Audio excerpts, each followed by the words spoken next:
Are we alone? Is there life among the stars? I don't know. Alright, listen. The movie Fire in the Sky is spooky, and ever since I was a little kid when my parents let me watch signs, I've been into aliens.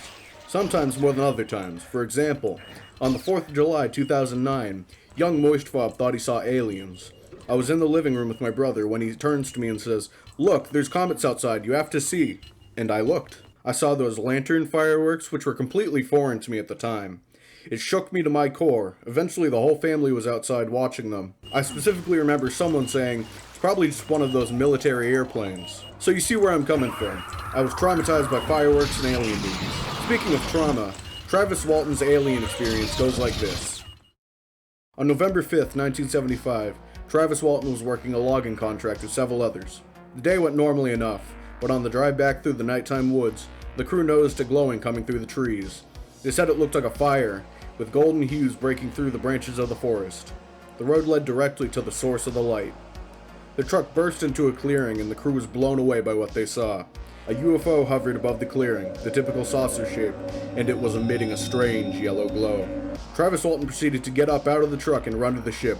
Not his smartest move by any means. The crew screamed for him to get back in the truck. Walton thought the ship would have just flown away in an instant, but instead he stood there slack-jawed staring up at the craft. It had a deep rumble that one could feel in their chest, and higher-pitched frequencies could also be heard. There was a flash of blue light that looked like lightning, and Travis Walton was sent flying back. The truck sped away, bastards, but after coming back, the UFO and Walton were nowhere to be found. The crew went back into town claiming that a UFO had taken him, and they were immediately suspected of murder.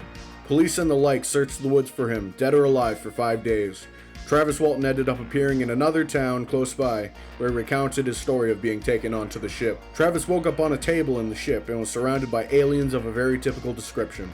Hairless, big eyes, small nose and mouth, no facial expressions. He reacted violently towards the aliens and swung some object at them. This caused the creatures to leave, and a human-appearing being came into the room and tried to get Travis to come with him.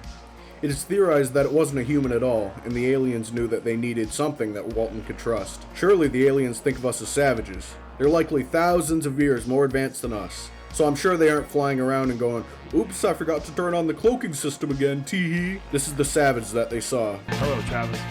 Hello, Joe. Ugh, this adorable man. Mwah! I kiss you. I love you and your theories on JRE, the Joe Rogan Experience podcast, episode 1597. Walton theorized about why the aliens had no facial expressions.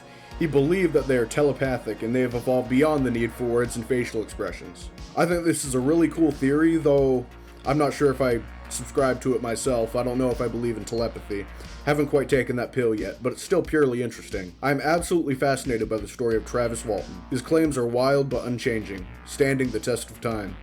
His story is recounted in the movie Fire in the Sky, which is definitely in my top 10 movies. The movie takes a few liberties with the story, and it's a bit cheesy, but it's all good, at least to me.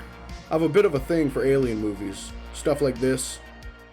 Only recently have I got into reading the actual stories of alien abductions. Another famous story is that of Betty and Barney Hill, but I'll save that for another video. But trust me, that story's a banger too, and of course, it could have all been a hoax, and there's definitely a lot of arguments for that, but I surely want to believe in it.